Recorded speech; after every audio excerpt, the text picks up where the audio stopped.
hermanos, vamos a exponer la palabra esta tarde. Les pido que abran las Sagradas Escrituras en el libro de Hebreos. Ahí vamos a estar compartiendo. Hebreos capítulo 3. Cuando usted esté convenido, puede glorificar al Señor. Hebreos 3. Vamos a leer del versículo 7 al versículo 19. Ahí es donde vamos a estar deteniéndonos un momento para tratar de exponer, predicar la palabra a su pueblo.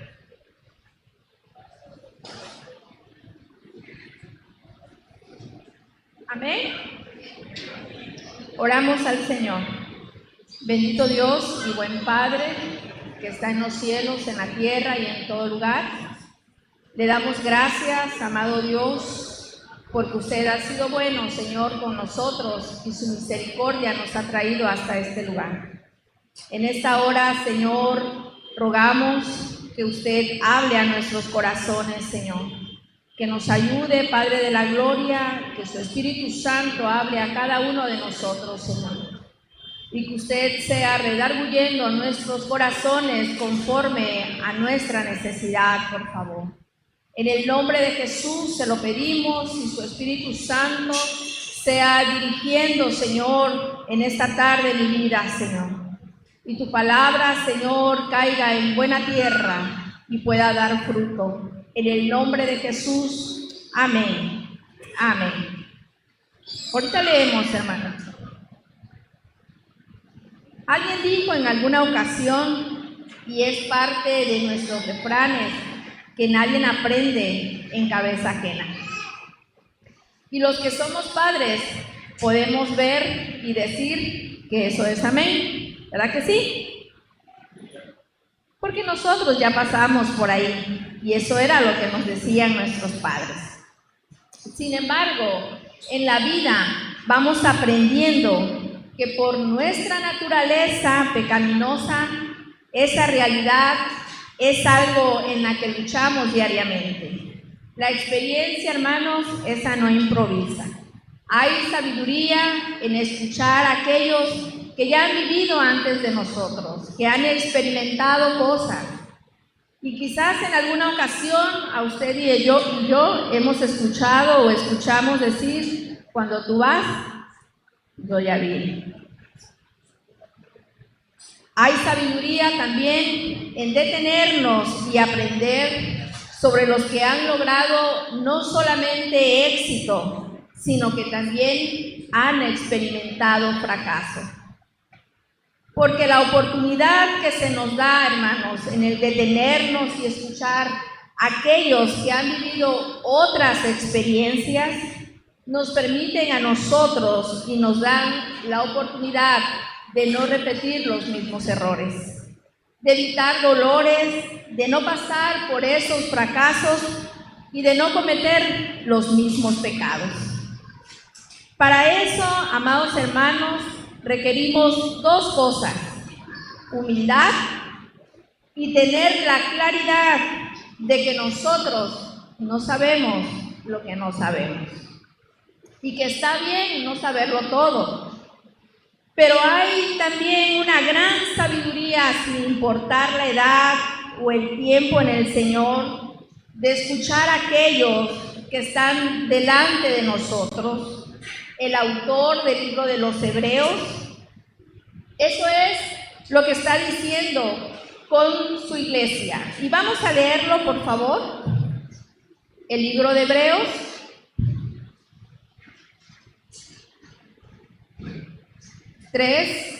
del 7 al 19.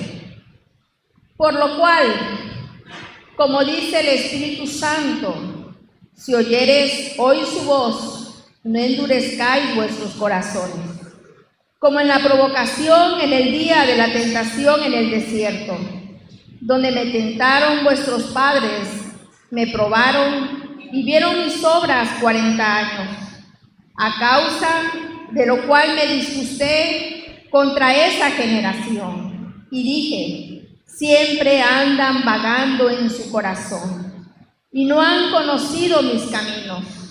Por tanto, juré en mi ira, no entrarán en mi reposo.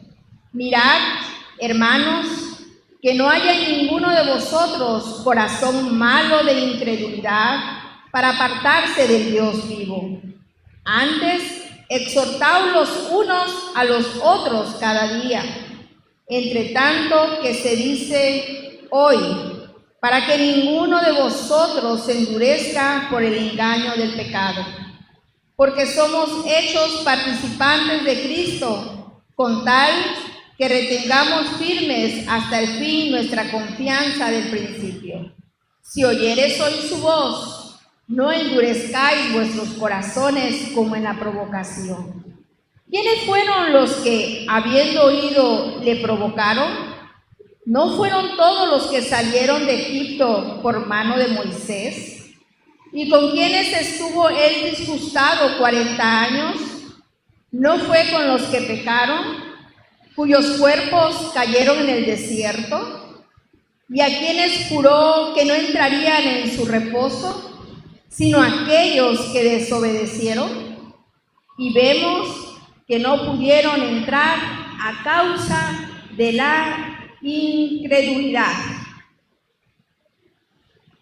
Eso es lo que Él está haciendo con la iglesia. Eso es lo que Él está diciendo a aquellos cristianos. Está tratando de enseñarles principios y compartirles las experiencias de otros, de los que ya vivieron y pasaron por ahí, para evitar que ellos caigan en el mismo error, en el mismo pecado y que sufran las mismas consecuencias. Y eso es lo que vamos a estar viendo en estos versículos esta tarde. Pero déjenme decirles, hermanos, que desde el capítulo 1 hasta el último capítulo, el argumento que nos presenta es que Cristo es mejor, que Cristo es mayor, mejor que los ángeles, mejor que Moisés, que Aarón y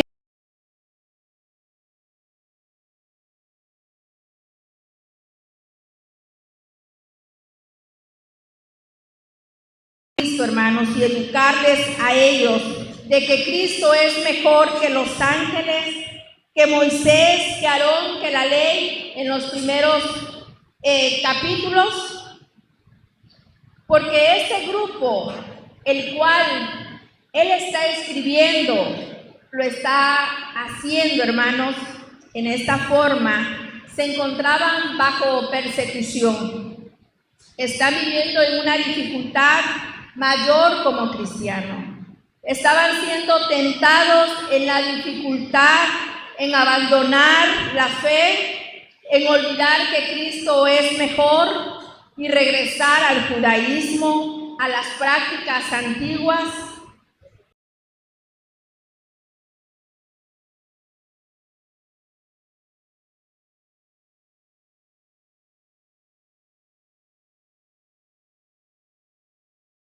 Y de nuevo, quiere dejarles saber a ellos que Cristo es mejor que cualquier personaje o elemento en que ellos puedan mirar atrás.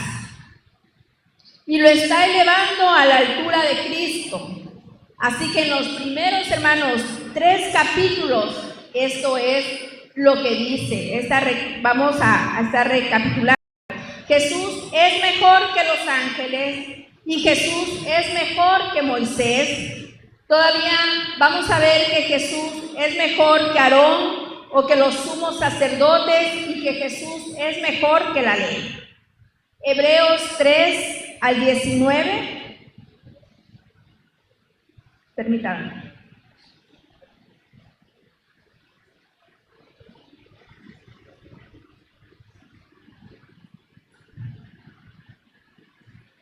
Ay, perdón, hermanos. Déjenme ver aquí si se sufre.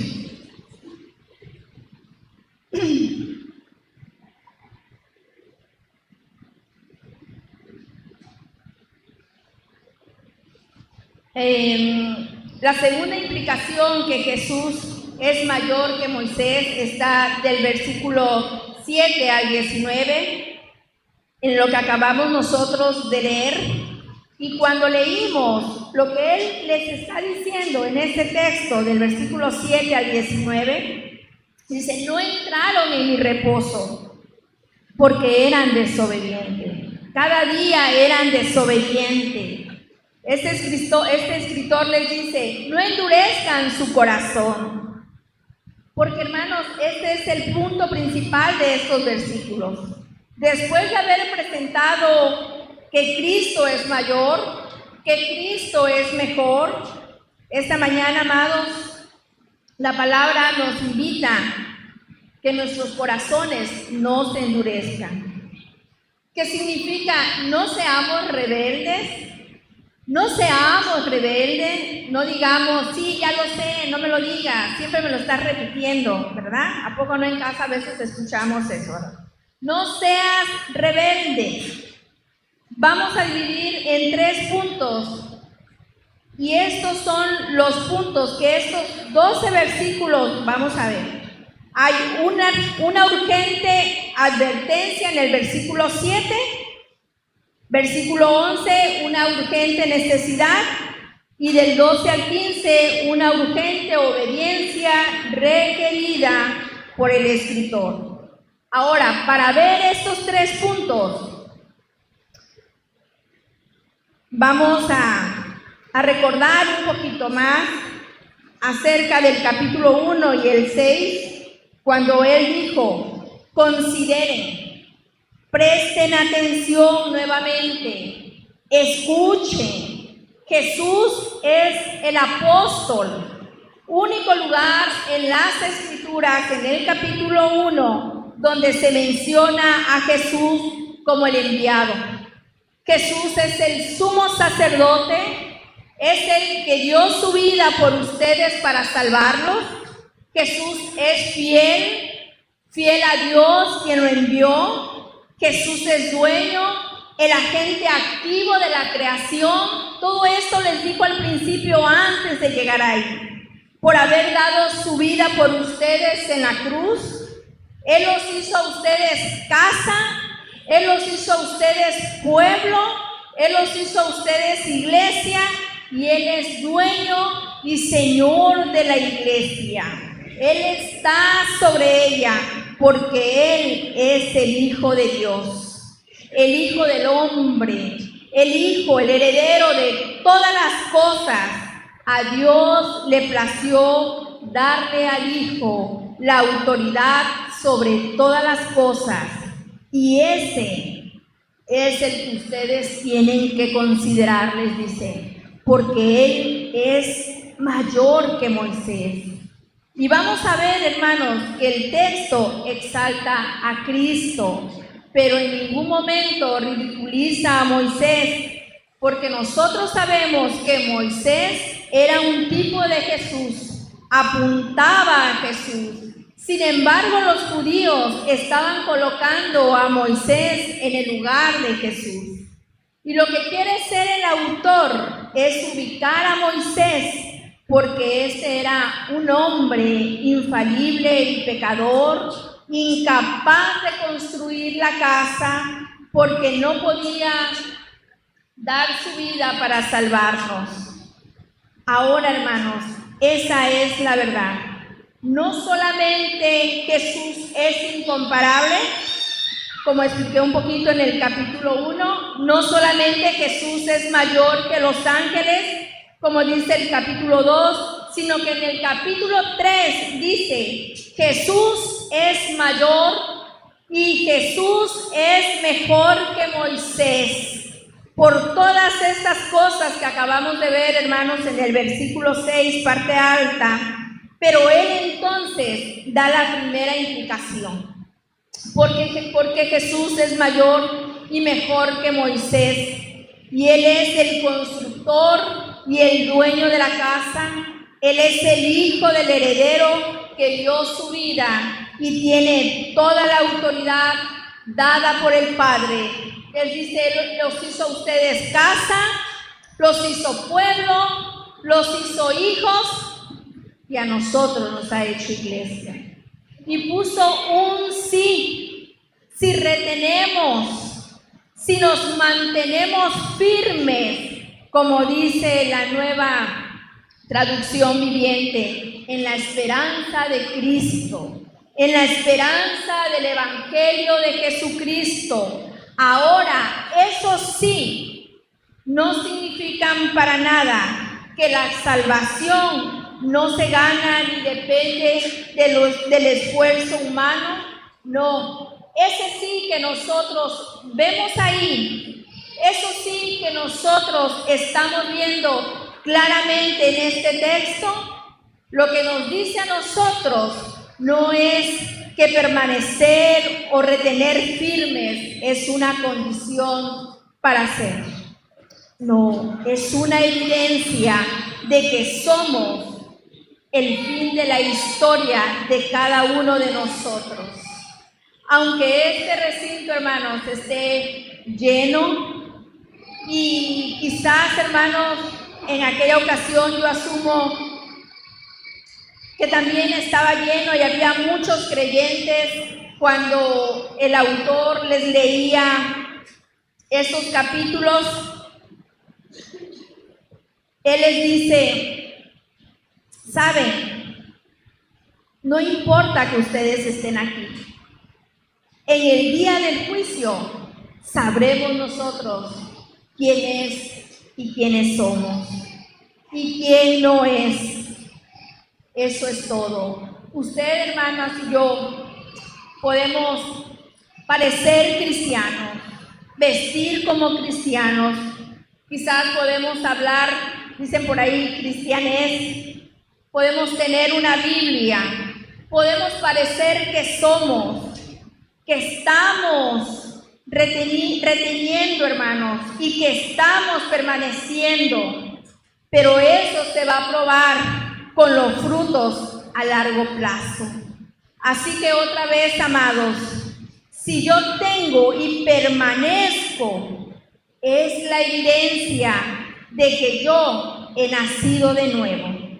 Si yo corro y reniego del Señor, no es que perdí la salvación, es que nunca la tuve.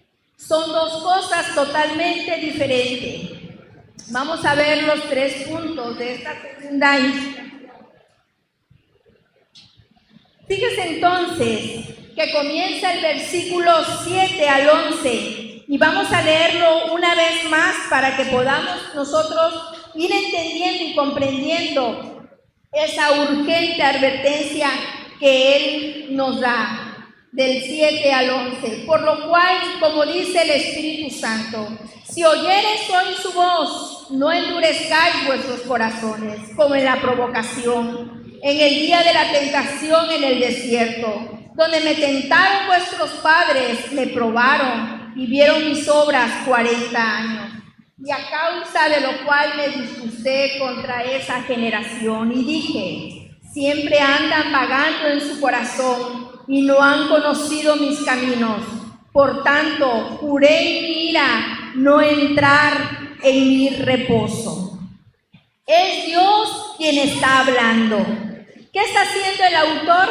Está regresando a la historia del pueblo de Israel. El autor está regresando a lo que esos judíos cristianos conocían.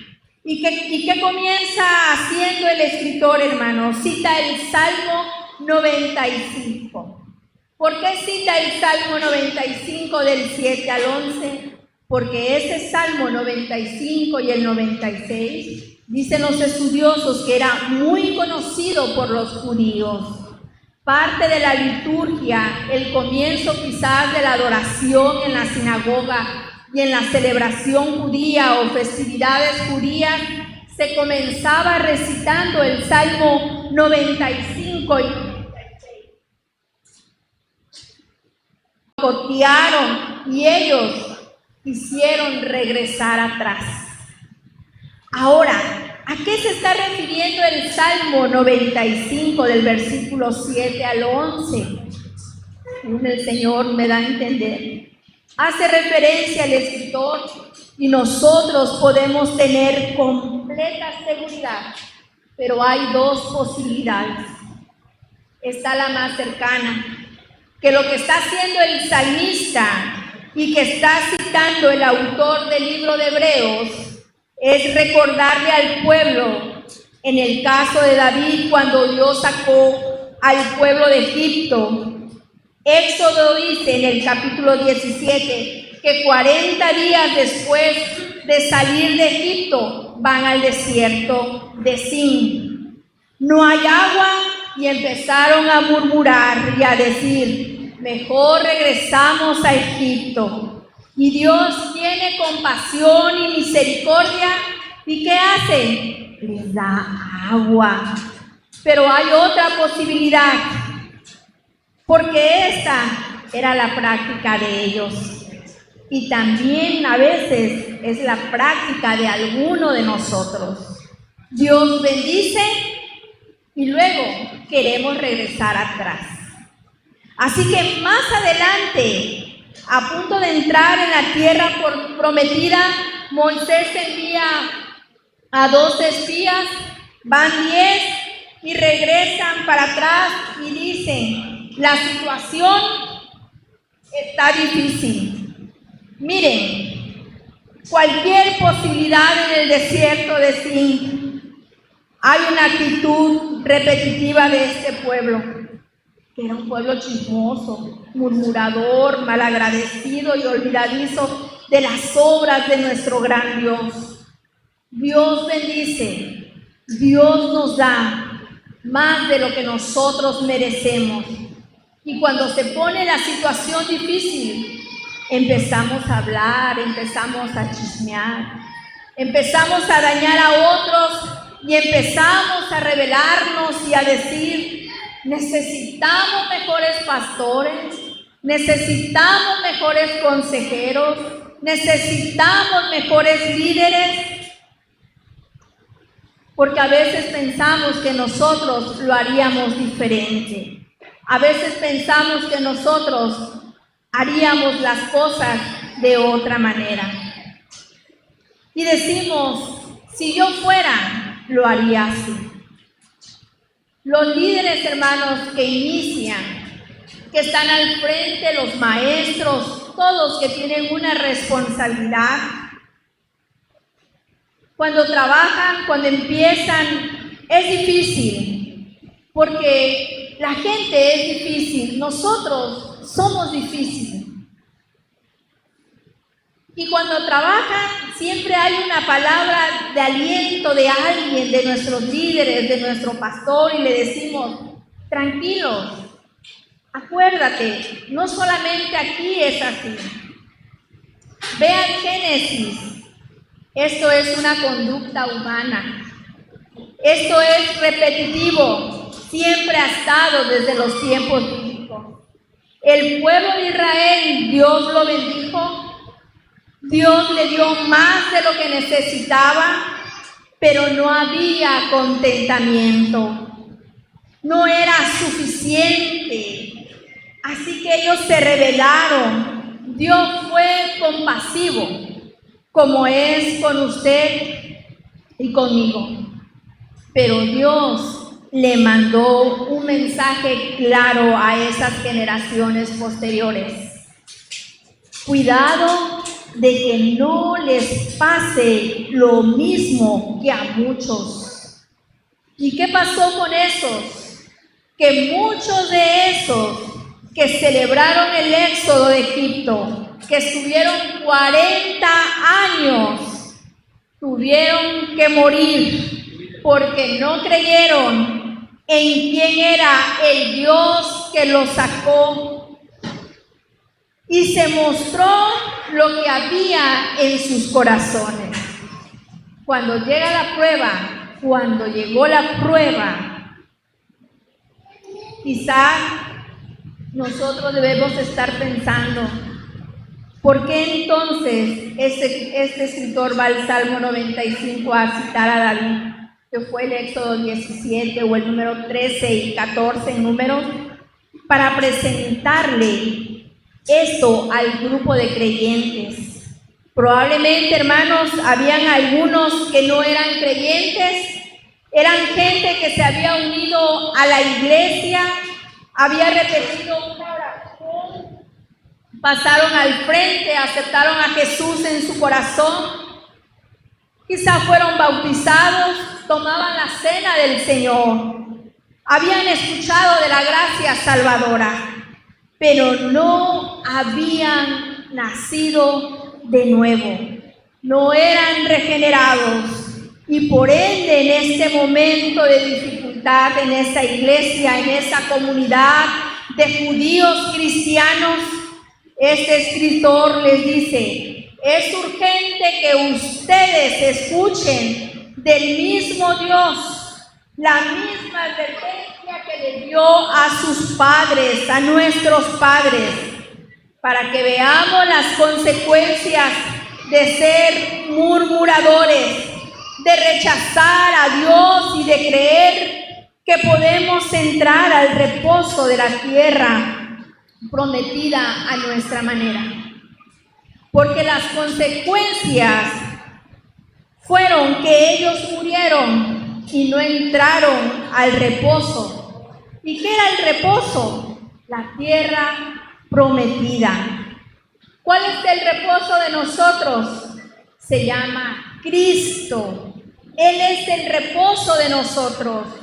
El descanso, Él lo prometió. Está cumpliendo en la persona de Cristo. Y Él está diciendo a la iglesia, a los hebreos: puede ser que haya gente dentro de ustedes que hablan cristianés, que cantan coritos, dirigen al grupo, pero no son de ustedes. Están aquí, que vienen a escuchar, pero no son de ustedes. Pero no son de nosotros, no han sido regenerados, no van a entrar al reposo, no van a disfrutar de la persona de Cristo. Quizá cuando esa carta, hermanos, se estaba leyendo, había un silencio profundo. Porque eso entonces significaba, como el silencio que hay aquí, significa que la palabra estaba produciendo lo que produce en nosotros, el cambio. El versículo 7 diciendo: el Espíritu Santo dice, Dios mismo dice: escuchen, no sean rebeldes como sus padres, porque por su rebeldía muchos de ellos demostraron que no eran creyentes y no entraron en la tierra prometida. Hoy, en la persecución y en la dificultad que ustedes están pasando, se van a dividir y se va a poder ver y se va a poder contrarrestar quiénes son y quiénes no lo son. Aguantarán y llegarán al otro lado y disfrutarán de Cristo. Los que no son, volverán atrás. Ahora, no lo deja ahí, hermanos. Va al versículo 12 al versículo 16 a una advertencia. Mirad, hermanos, que no haya en ninguno de vosotros corazón malo de incredulidad,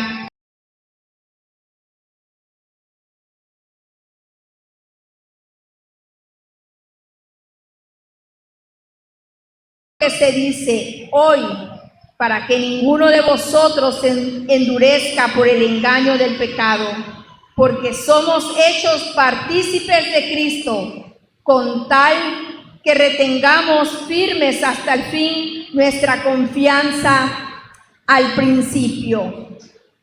Si oyereis hoy su voz, no endurezcáis vuestros corazones como en la provocación. ¿Quiénes fueron los que, habiendo oído, le provocaron? ¿No fueron todos los que salieron de Egipto por mano de Moisés? ¿Qué hace el autor? En el versículo 12 le dice, después de recordarle lo que sucedió con sus padres, escuchen, hijos, no hagan ustedes lo mismo. Revisen sus corazones, revisen sus motivaciones. ¿Qué los motiva más? No vayan a hacer que en sus corazones esté entrando incredulidad y terminen ustedes fuera de Cristo. Por lo tanto, para evitar eso, les voy a dar dos formas de que ustedes pueden contrarrestar la incredulidad. La forma en que podamos combatir, les dice ustedes y yo, todo creyente tiene la urgente necesidad de la comunión con otros. Tiene la urgente necesidad de la iglesia del Señor. Los cristianos no son islas, necesitan a otros cristianos. Es más, los cristianos no pueden ser conservadores, simple gente de vista. Tienen que ser miembros de la iglesia, tienen que ser parte del cuerpo, tienen que ver, estudiar 1 Corintios 12 casi. En toda acción ustedes necesitan al cuerpo de Cristo. Ustedes son partícipes de Cristo. ¿Qué les está diciendo? Aquí Él está dando de poner en la cabeza de aquella iglesia la importancia de poder entender que la tentación a correr, la tentación a abandonar y la tentación de regresar atrás se puede evitar si somos humildes y honestos. Con el grupo de creyentes vamos a ser honestos. Con todos aquellos que nos rodean vamos a ser honestos. Donde hay una cultura y una comunidad de redención de cuentas. Donde hay una comunidad donde nosotros confesamos nuestros pecados y nuestras tentaciones y nuestras luchas, es aquí en la iglesia.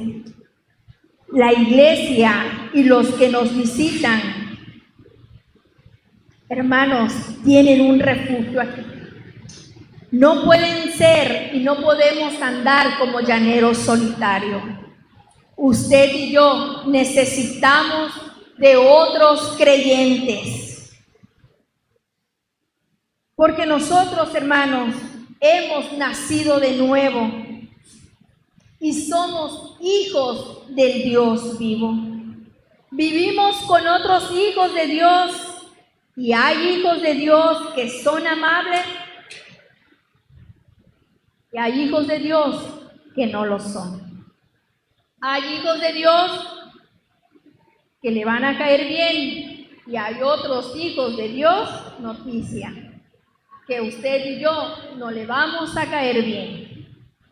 Pero hermanos, esa es la belleza del cuerpo de Cristo, que gente de diferentes contextos, de diferentes realidades, con diferentes trasfondos, son lavados por la sangre del Cordero y son unidos a la iglesia del Señor y somos partícipes de Cristo. Estamos unidos a Él, los unos a los otros. Y aquí, hermanos, pasamos pruebas, pero vamos para adelante juntos. La iglesia necesitaba, hermanos, entender que para pasar esa tentación en que estaba, esa prueba de persecución, de regresar atrás, no lo puede hacer solo. No puedes vivir la vida cristiana aislada. Yo sé que nuestra naturaleza, hermanos, pecaminosa, nos encanta no tener que rendir cuentas. Nos encanta hacer lo que nos da la gana y que nadie nos pida cuentas y mucho menos tener que rendirle cuentas a otros.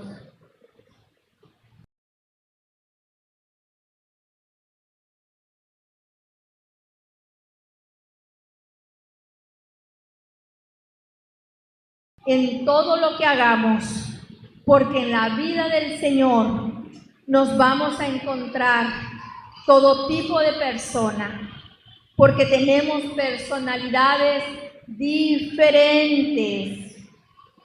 ¿Sabe, hermanos? Hay gente a veces que se le dice, siéntese aquí, y se quiere sentar allá. Y nos dicen, llegue temprano, y llegamos a la hora que nosotros queremos. Llegamos a la hora que se nos da la gana. Y entonces decimos, es que esas cosas no son para nosotros. Esa regla no es para nosotros. Y ellos dicen, para mí no es. Yo no tengo por qué rendirle cuentas a nadie. Ese tipo de creyentes había en la iglesia. Ese tipo de creyentes había en la iglesia de los hebreos. Y el escritor, por amor y compasión, dirigido por el amor de Dios, les dice, necesitan a otros creyentes. No pueden vivir solos. El hierro se afila con el hierro. Nos hacemos mejores cristianos con otros cristianos. La iglesia, hermanos, de YouTube no existe. Un culto virtual no es bíblico, porque eso jamás reemplaza ni reemplazará lo que Dios hace aquí. La belleza de todo lo que hacemos es la proclamación de la palabra de Dios. Y cuando se acaba el servicio, es la unión de los creyentes para poner en práctica lo que hemos vivido. Saben, en el tiempo de la pandemia, y siempre es muy repetitivo, nos demostró, hermanos, de qué estábamos hechos. Algunos permanecieron, otros se fueron. Padres, si la iglesia para nosotros es algo opcional, no crean que para nuestra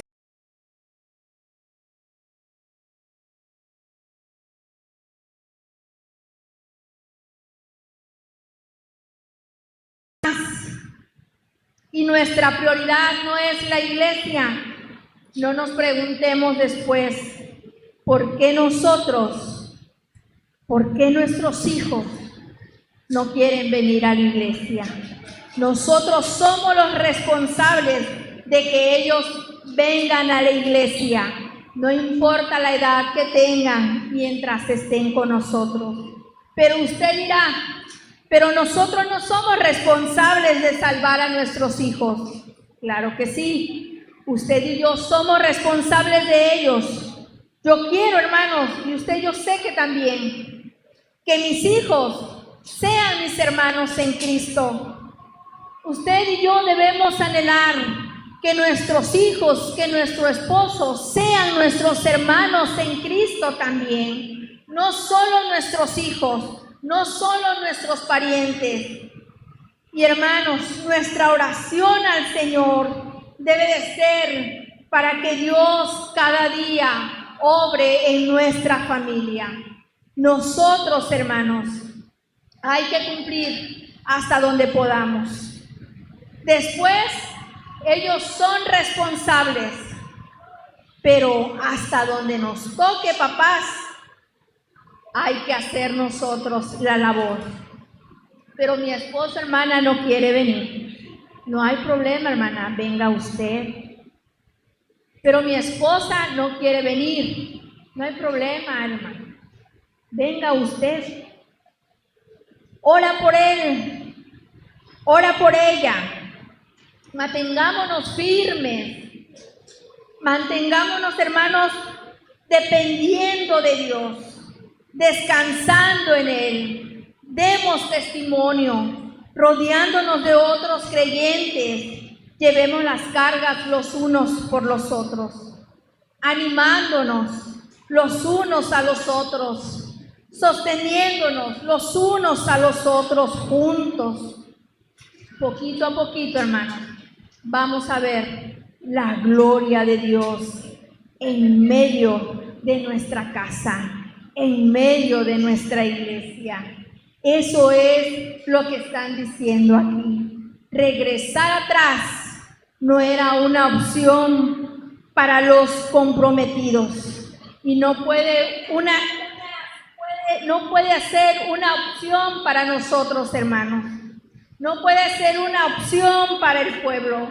Si estamos comprometidos, no es que no vayamos a ser tentados. Vamos a ser tentados y nos van a llevar, hermanos, a problemas, nos van a llevar al desborde, a la raya. Pero ahí, hermanos, en ese problema, en ese contexto, Dios no va a permitir que ninguno de sus hijos pueda ser llevado hasta donde Él no lo permita. Así que vayamos más adelante, porque el Espíritu Santo, hermano, está con cada uno de nosotros. Y si usted no sabe del Espíritu Santo, vengamos, hermanos, a la escuela dominical. Siempre es mencionada la escuela dominical. ¿Por qué? Porque ahí es donde aprendemos a profundidad de las Sagradas Escrituras. Vengamos, hermanos, a unirnos a esa clase. Y si no podemos, ya viene el otro semestre. Ahí es donde nosotros vamos a adquirir más conocimiento de la palabra.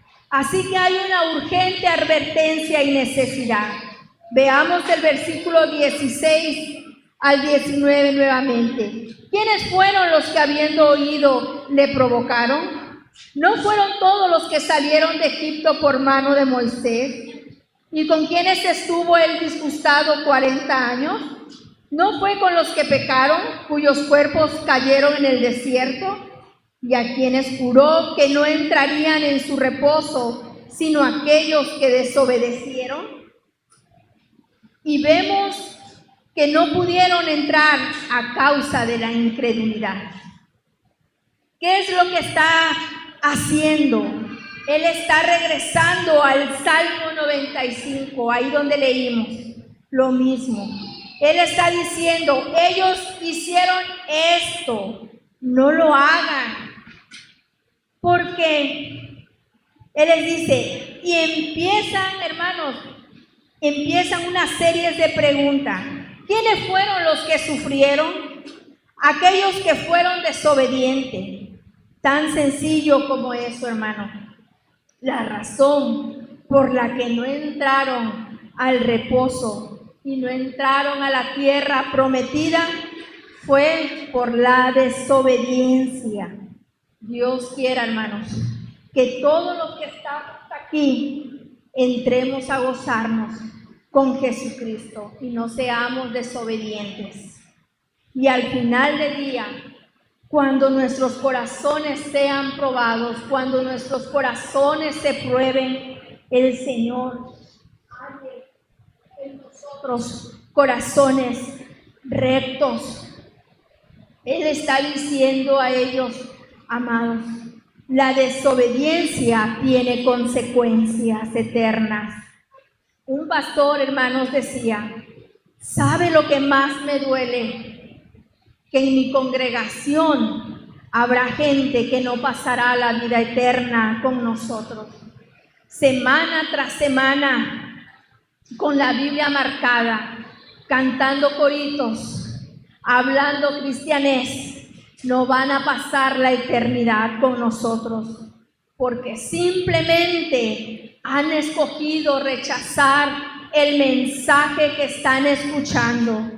Hermanos, oremos que juntos nosotros, fuente de vida, pasemos la eternidad y que seamos obedientes, no desobedientes, porque hay gente que oye y no escucha, asientan, pero no cambian, participan, pero no están comprometidos.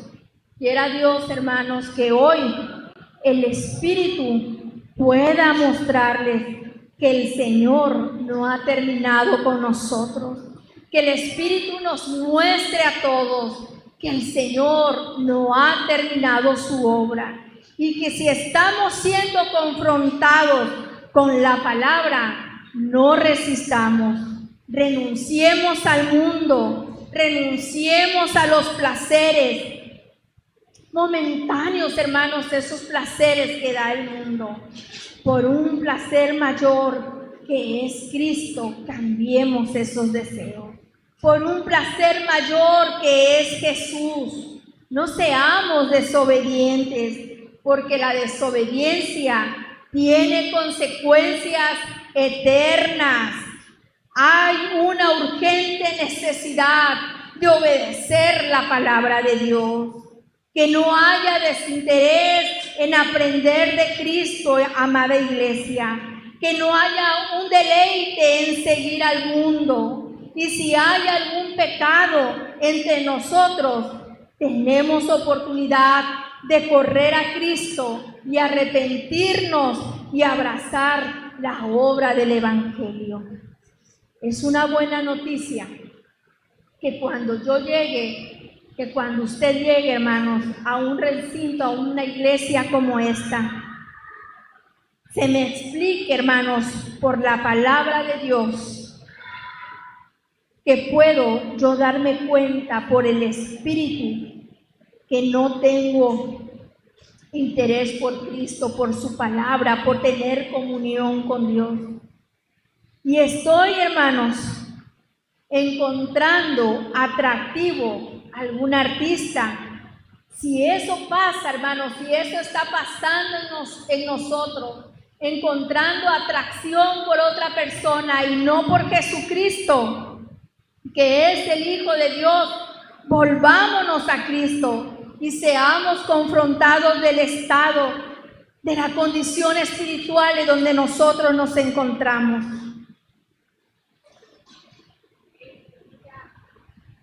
Nosotros necesitamos un arrepentimiento a diario para decirle a Dios: perdóname, mi corazón se ha desviado.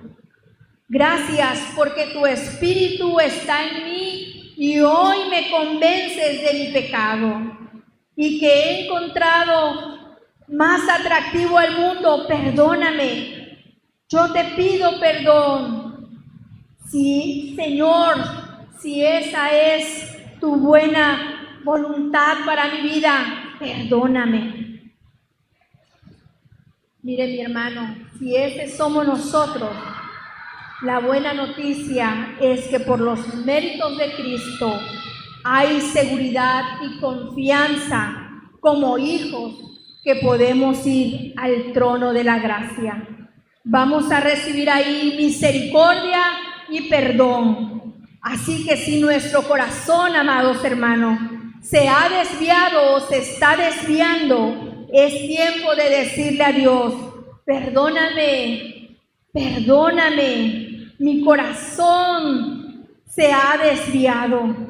Gracias, porque tu Espíritu está en mí y hoy me convences de mi pecado y de que he encontrado más atractivo al mundo. Yo te pido perdón. Si hay alguien aquí, hermanos, vuelvo a repetir, la buena noticia es que por los méritos de Cristo hay seguridad y confianza como hijos que podemos ir al trono de la gracia y vamos a recibir perdón. No perdamos tiempo, hermanos, en arrepentirnos y unirnos a la familia de Cristo. Sigamos andando, amados hermanos. El principal de todo es Cristo, no nosotros. No caminemos como si pareciéramos hijos de Dios, pero no somos. Estamos muertos espiritualmente. Aunque hablemos como cristianos, pero no has nacido de nuevo. Pero la buena noticia, amado Dios, amados hermanos, es que si el Espíritu Santo nos muestra nuestra condición y si sentimos que lo que estamos haciendo, que este pecado, hermano, es asqueroso. Pidamos perdón al que perdona y juntos caminemos una vida cristiana. Por eso, hermanos, ese último punto es: Dios no quiere que nos quedemos en esta condición. Por eso tiene la iglesia, porque la iglesia tiene la responsabilidad de confrontar el pecado con amor. La confrontación de pecado es una muestra de amor a nuestras vidas. Hermanos, amemos a nuestro hermano. No amamos si nosotros no corregimos. Esa es nuestra responsabilidad. Esa es tu responsabilidad, padre de familia. Esa es nuestra responsabilidad, fuente de vida.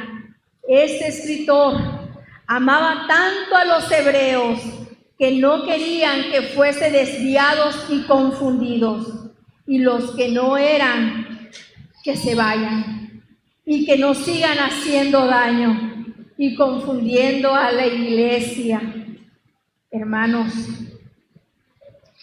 hay gente que se va a quedar y hay gente que se va a ir. Nosotros somos mayordomos, corrijamos con amor, pero la iglesia es responsable de la iglesia y de los creyentes. Y la iglesia es responsable de predicar el evangelio sin titubear, sin tener temor, al no creyente y a todos los que creemos. A todos, porque todos necesitamos el evangelio de Cristo.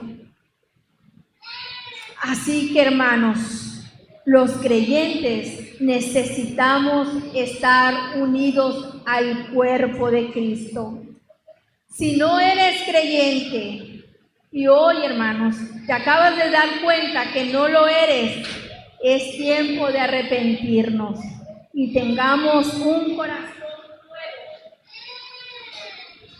corazón nuevo y corramos a Cristo. El escritor amaba a los hebreos. Él no quería que se fuesen. Él no quería que se desviaran. Él no quería que regresaran atrás.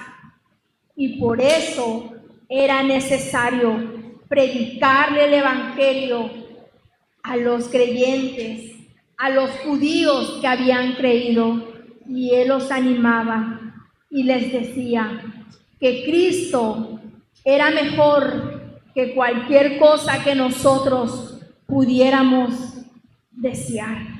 Póngase de pie, hermanos. Vamos a orar al Señor y a dar gracias. Bendito Dios y buen Padre que moras en el cielo. Gracias, amado Cristo, por tu palabra esta tarde, Señor. Gracias. Gracias, amado Dios. Ayúdanos, Padre Celestial. Corrige nuestras vidas y no permitas, Señor, que en la espera